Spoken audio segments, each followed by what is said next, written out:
Part 2 of Bram Stoker's Dracula. This state of excitement kept on for some little time, and at last we saw before us the pass opening out on the eastern side. There were dark rolling clouds overhead, and in the air the heavy oppressive sense of thunder. It seemed as though the mountain range had separated two atmospheres, and that now we had gotten into the thunderous one. I was now myself looking out for the conveyance which was to take me to the Count. Each moment I expected to see the glare of lamps through the blackness, but all was dark. The only light was the flickering rays of our own lamps, in which steam from our hard driven horses rose in a white cloud. We could now see the sandy road lying white before us, but there was on it no sign of a vehicle. Passengers drew back with a sigh of gladness, which seemed to mock my own disappointment. I was already thinking what I had best do when the driver, looking at his watch, said to the other something which I could hardly hear. It was spoken so quietly and in so low a tone, I thought it was an hour less than the time. Then turning to me, he said in German worse than my own, "There is no carriage here. The Herr is not expected, after all. He will now come on to Bukovina and return tomorrow or next day, better the next day." Whilst he was speaking, the horses began to neigh and snort and plunge wildly, so that the driver had to hold them up. Then, amongst a chorus of screams from the peasants and a universal crossing of themselves, four horses drove up behind us, overtook us, and drew up beside the coach. I could see from the flash of our lamps, as the rays fell on them, that the horses were coal black and splendid animals. They were driven by a tall man with a long brown beard and a great black hat, which seemed to hide his face from us. I could only see the gleam of a pair of very bright eyes, which seemed red in the lamplight. As he turned to us, he said to the driver, "You are too early, my friend, tonight." The man stammered in reply. The English Herr was in a hurry, to which the stranger replied, "That is why I supposed you wished him to go to Bukovina. You cannot deceive me, my friend. I know too much, and my horses are swift." As he spoke, he smiled, and the lamplight fell on a hard-looking mouth with a very red lips and sharp-looking teeth, as white as ivory. One of my companions whispered to another the line, "Lenore, for the dead travel fast."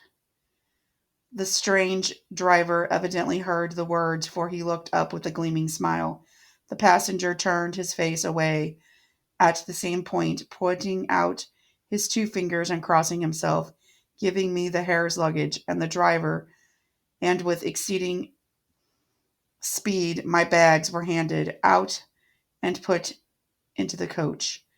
Then I descended from the side of the coach,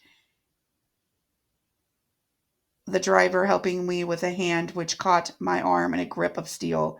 His strength must have been great. Without a word, he shook his reins. The horses turned, and we swept into the darkness of the path.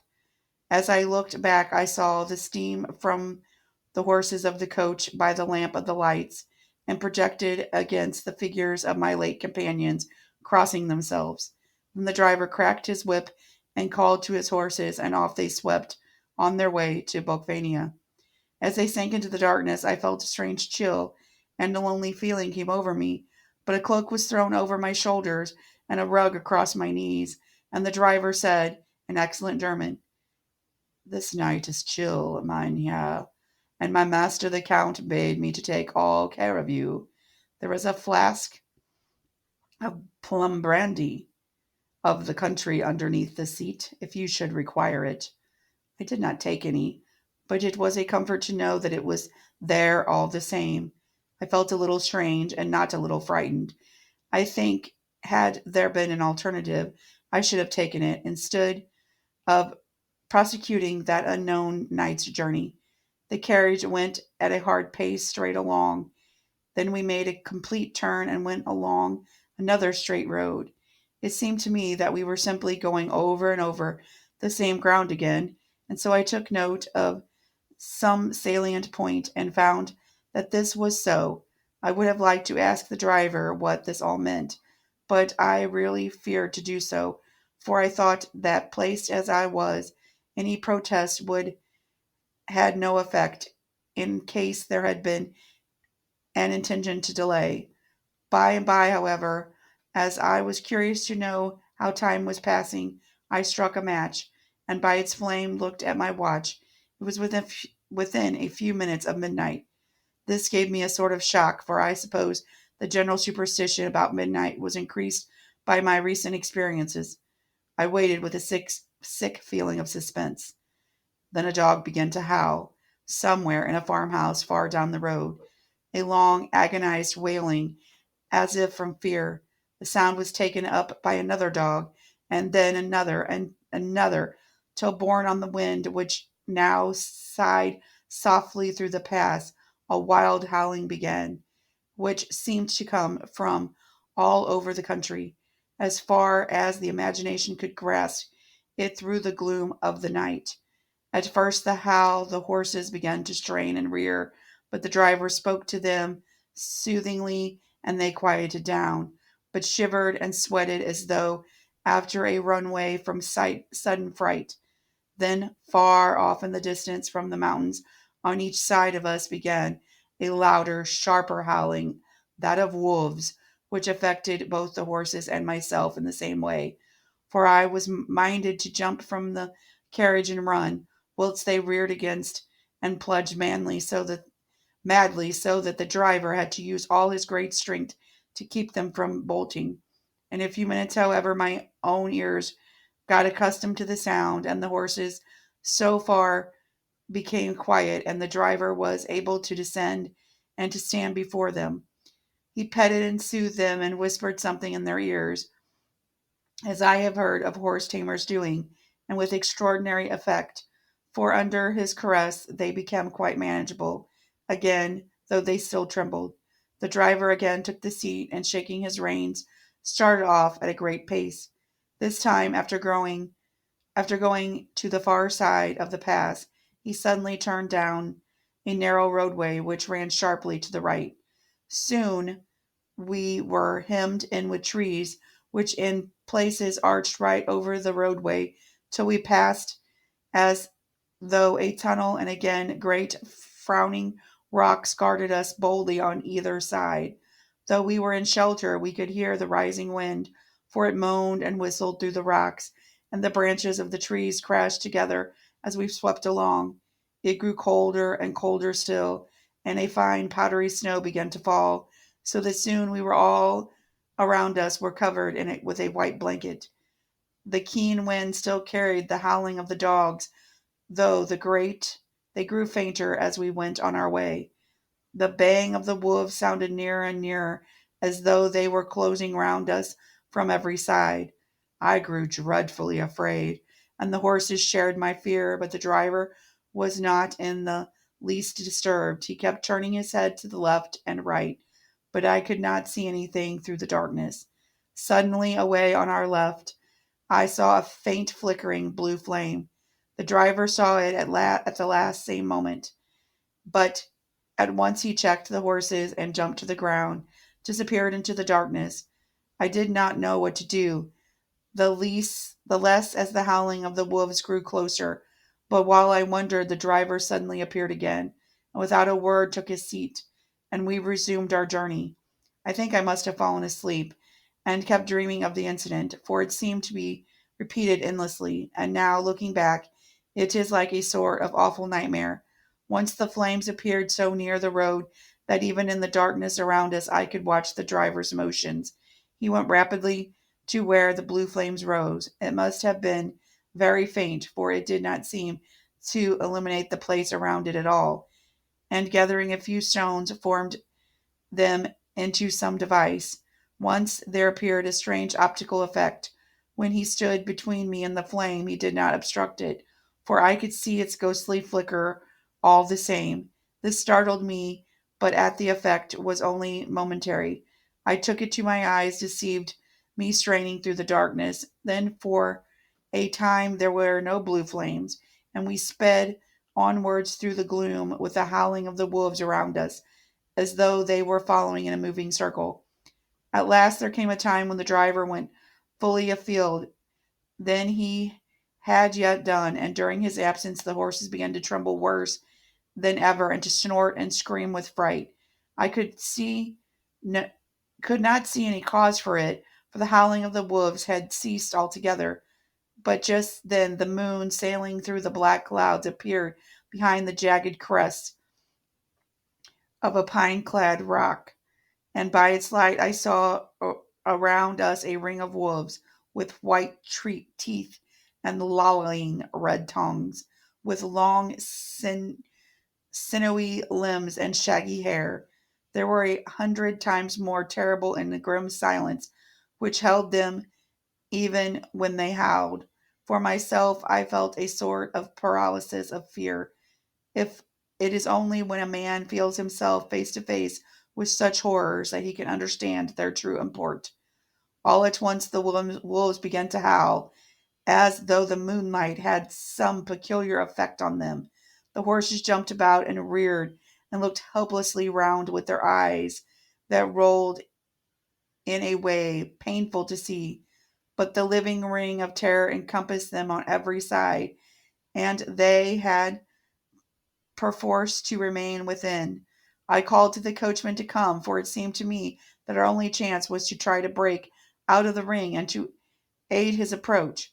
I shouted and beat the side of the coach, hoping by the noise to scare the wolves from that side, so as to give him a chance of reaching the trap. How he came there I do not know, but I heard his voice raised in a tone of imperious command, and looked toward the sound, and saw him stand in the roadway. As he swept his long arms, as though brushing aside some impalpable obstacle, the wolves fell back, and back further still. Just then the heavy cloud passed across the face of the moon, so that we were again in darkness. When I could see again, the driver was climbing into the coach, and the wolves had disappeared. This was all so strange and uncanny that a dreadful fear came upon me, and I was afraid to speak or move. This time, the time seemed interminable as we swept on our way, and now in almost complete darkness, for the rolling clouds obscured the moon. We kept on ascending, with occasional periods of quick descent, but in the main always ascending. Suddenly, I became conscious of the fact that the driver was in the act of pulling up the horses in the courtyard of a vast ruined castle, from whose tall black windows came no ray of light, and whose broken battlements showed a jagged line against the moonlit sky. Chapter 2. Jonathan Harker's Journal continued, May the 5th. I must have been asleep, for certainly if I had been fully awake, I must have noticed the approach to such remarkable place. In the gloom the courtyard looked of considerable size, and several dark ways led from it under great round arches. It perhaps seemed bigger than it really is. I have not been able to see it by daylight. When the coach stopped, the driver jumped down and held out his hand to assist me to alight. Again, I could not but notice his great strength. His hand actually seemed like a steel vise that could have crushed mine if he had chosen.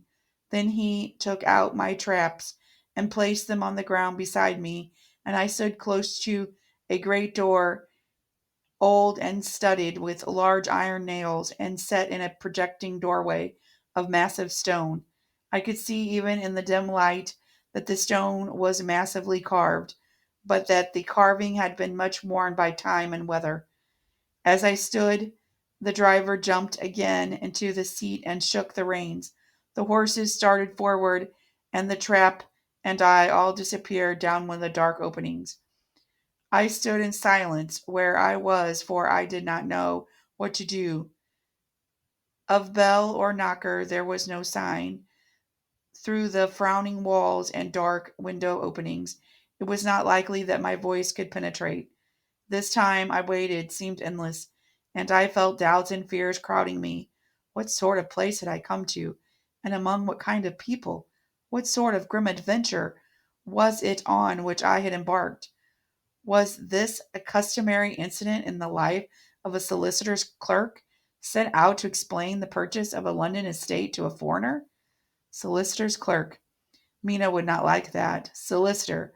For just before leaving London, I got word that my examination was successful. I am now a full blown solicitor.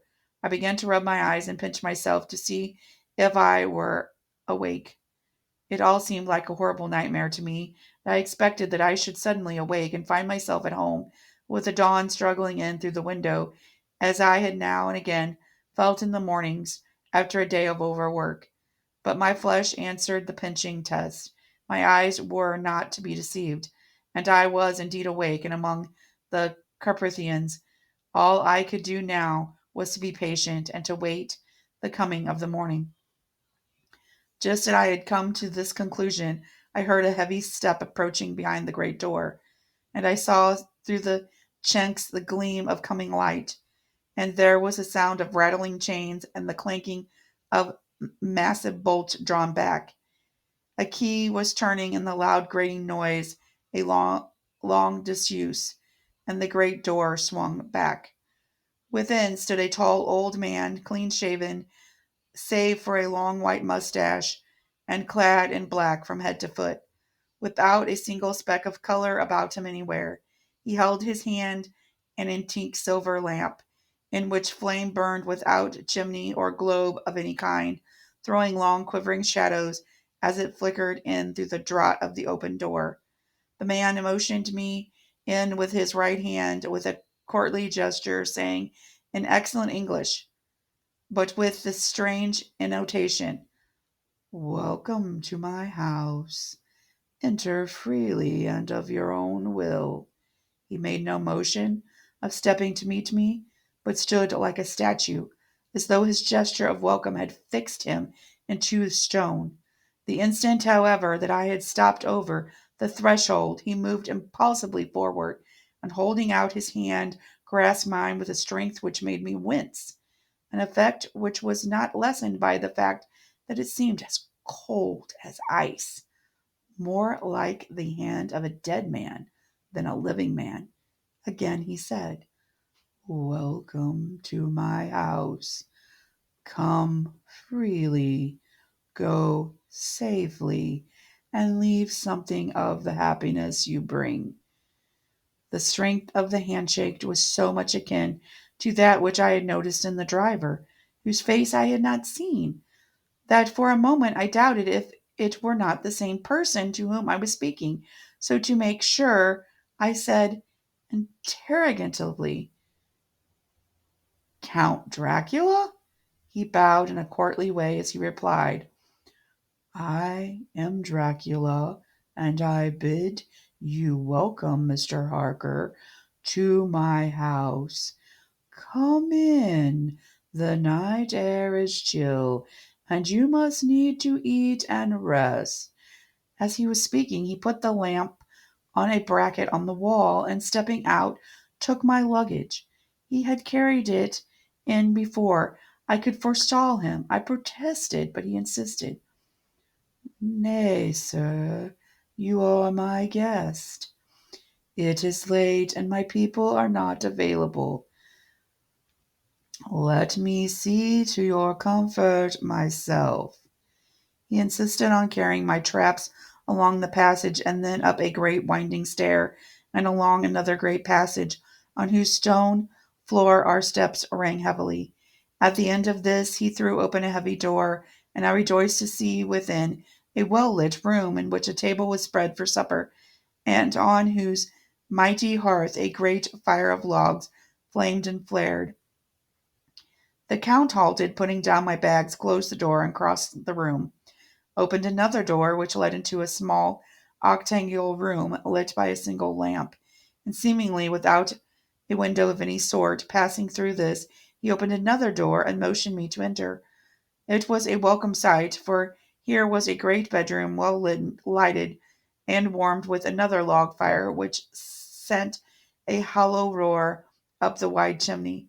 The Count himself left my luggage inside and withdrew, saying before he closed the door, You will need, after your journey, to refresh yourself by making your toilet. I trust you find all you wish.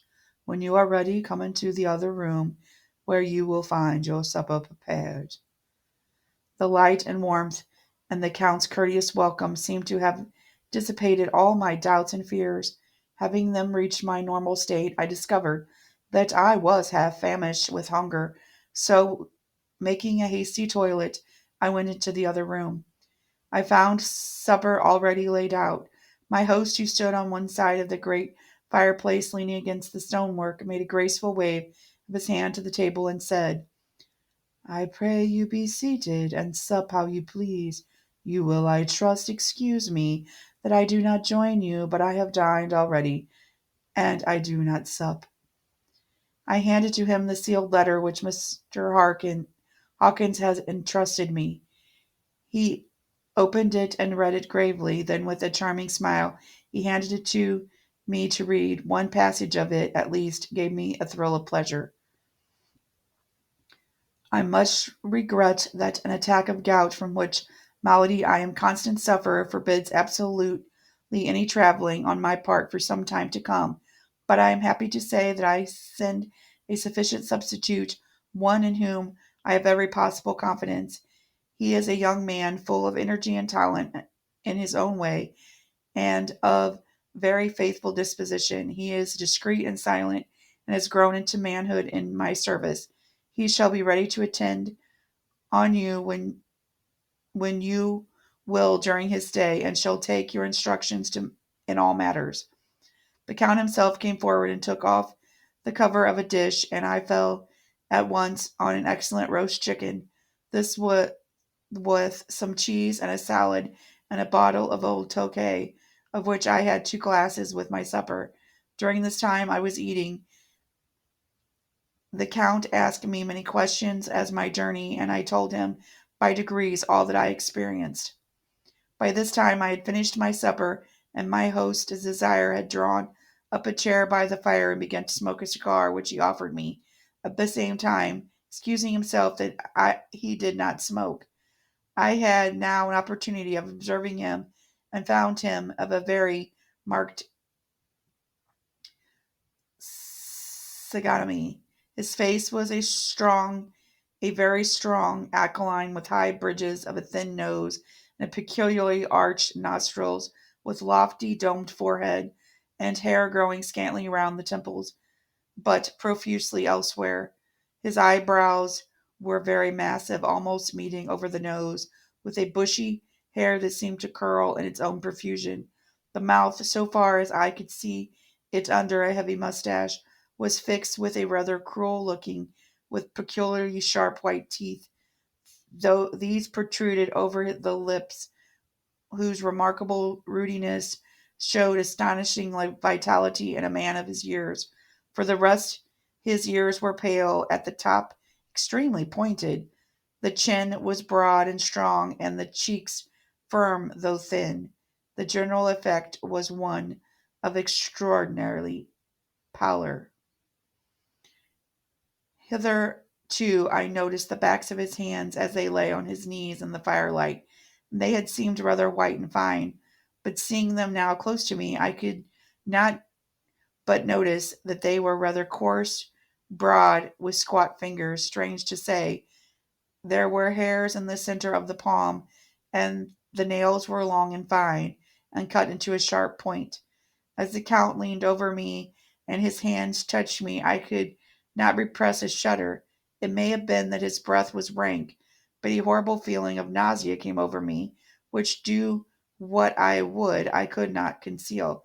The Count evidently noticed, drew back with a grim sort of smile, which showed more than he had yet done his protruded teeth, sat himself down again on his own side of the fireplace.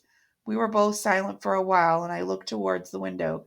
I saw the first dim streak of the coming of dawn. There seemed a strange stillness over everything. But I listened. I heard, as if from down below in the valley, the howling of many wolves. The Count's eyes gleamed, and he said, Listen to them. The children of the night, what music they make! Seeing, I suppose, some expression in my face strange to him, he added, Ah, sir, you dwellers in this city cannot enter into the feeling of the hunter. Then he rose and said, But you must be tired. Your bedroom is all ready, and tomorrow you shall sleep as late as you will. I have to be away till the afternoon. So sleep well and dream well.